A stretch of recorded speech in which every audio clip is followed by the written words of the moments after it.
Leitura do livro O Céu e o Inferno, Allan Kardec. Continuação do capítulo 10, item 16. Assim, os seres misteriosos que acodem ao primeiro apelo do herege, do ímpio ou do crente, o que importa dizer da inocência ou do crime, não são nem enviados de Deus, nem apóstolos da verdade e da salvação, mas fatores do erro e agentes do inferno. Essas palavras nos levam a crer que Deus não permite a manifestação de bons espíritos que possam esclarecer e salvar da eterna perdição o herege, o ímpio e o criminoso. Somente os prepostos do inferno são enviados a eles, para mais mergulhá-los no lodaçal. Posso dizê-lo, mas segundo a Igreja, Deus não envia a inocência senão seres perversos para seduzi-la. Essa Igreja não admite entre os anjos, entre as criaturas privilegiadas de Deus, um ser bastante compassivo que vem em socorro das almas transviadas. Para que servem, pois, as brilhantes qualidades que exortam tais seres, acaso e tão somente para o seu gozo pessoal? E serão eles realmente bons quando, extasiados pelas delícias da contemplação, veem tantas almas no caminho do inferno sem procurarem desviá-las? Mas isso é precisamente a imagem do egoísmo desses potentados, que impiedosos, na farta opulência, deixam morrer à fome o mendigo que lhes bate à porta. E mais ainda, é o próprio egoísmo arvorado em virtude e colocado aos pés do Criador. Mas vos admirais que bons espíritos venham ao herege e ao ímpio, certamente porque vos esquecestes da parábola do Cristo. Não é o homem são que precisa de médico. Então, não tendes um ponto de vista mais elevado que o dos fariseus daquele tempo? E vós mesmos, vós vos recusareis mostrar o bom caminho ao descrente que vos chamasse? Pois bem, os bons espíritos fazem o que faríeis. Dirigem-se ao ímpio para dar-lhes bom conselho. Em lugar de anatematizardes as comunicações do além-túmulo, melhor fora bendizesseis os decretos do Senhor, admirando-lhe a onipotência e bondade infinitas. 17. Dizem que há anjos de guarda, mas quando não podem insinuar-se pela voz misteriosa da consciência ou da inspiração, por que não empregarem meios de ação mais diretos e materiais, de modo que chocasse os sentidos, uma vez que esses meios existem?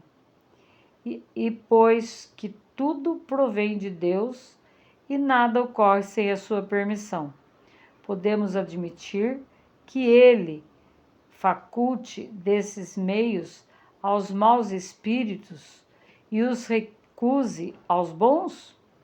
Nesse caso, é preciso confessar que Deus facilita mais poderes ao demônio para perder os homens do que anjos de guarda para salvá-los. Pois bem, o que os anjos de guarda, segundo a Igreja, não podem fazer, fazem por si os demônios, servindo-se das comunicações chamadas infernais, reconduzem a Deus aqueles que o renegavam e ao bem os escravizados ao mal. Esses demônios fazem mais. Dão-nos o espetáculo de milhões de homens acreditando em Deus por intercessão da sua potência diabólica, ao passo que a Igreja era impotente para convertê-los. Homens que jamais oraram, fazem-no hoje com fervor, graças às instruções desses demônios, entre aspas. Quantos orgulhosos, egoístas e devassos se tornaram humildes, caridosos e recatados? É tudo por obra do diabo? Ah, mas se assim for, claro é que a toda essa gente o demônio tem prestado melhor serviço e guarda que os próprios anjos. É necessário, porém, fazer uma triste opinião do senso humano dos nossos tempos, para crer que os homens aceitem cegamente semelhantes ideias. Uma religião, porém, que faz pedra angular de uma doutrina assim, uma religião que se destrói pela base, em se lhe tirando os seus demônios, o seu inferno, as suas penas eternas e o seu Deus impiedoso, uma religião nessas condições, dizemos, é uma religião que se suicida. 18. Dizem que Deus enviou o Cristo, seu Filho, para salvar os homens, provando-lhes com isso o seu amor. Como se explica, entretanto, que os deixasse depois em abandono? Não há dúvida de que Jesus é o mensageiro divino enviado aos homens para ensinar-lhes a verdade e por ela o bom caminho. Mas contai, e somente após a sua vinda, quantos não puderam ouvir-lhe a palavra da verdade? Quantos morreram e morrerão sem conhecê-la? Quantos, finalmente, daqueles que a conhecem, a põem em prática? Então, por que não enviar-lhe Deus, sempre solícito na salvação de suas criaturas, outros mensageiros que, baixando a todas as terras, entre grandes e pequenos, ignorantes e sábios, crédulos e céticos, venham ensinar a verdade aos que as desconhecem, torná-la compreensível aos que não a compreendem, e suprir, enfim, pelo seu ensino direto e múltiplo, a insuficiência na propaganda do Evangelho, abreviando a chegada do reinado divino? Mas eis que chegam esses mensageiros em hostes inumeráveis, abrindo os olhos aos cegos, convertendo os ímpios, curando os enfermos, consolando os aflitos a exemplo de Jesus. Que fazeis vós e como recebeis vós? Ah, vós os repudiais, repelis o bem que fazem e clamais são demônios. Outra não era a linguagem dos fariseus relativamente ao Cristo, que diziam, fazia o bem por artes do diabo, e o Nazareno respondeu-lhes, reconhecei a árvore pelo seu fruto. A má árvore não pode dar bons frutos.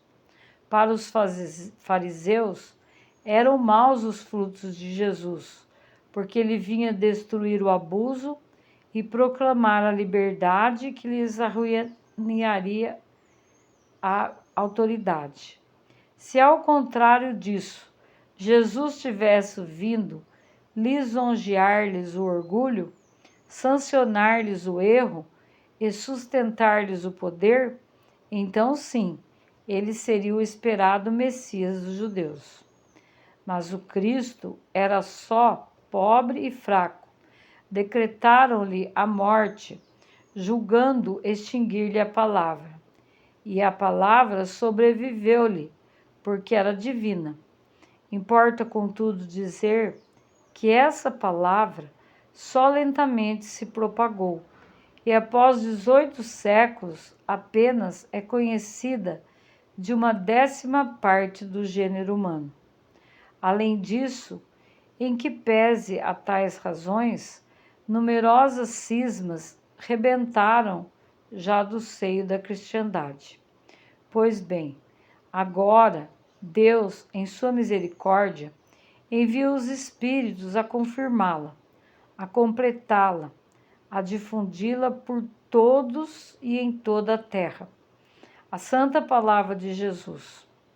E o grande caso é que os espíritos não estão encarnados num só homem, cuja voz fora limitada.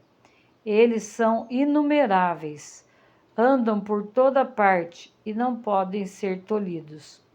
Também, por isso, o seu ensino se amplia com a rapidez do raio, e porque falam ao coração e à razão, são humildes, mas compreendidos.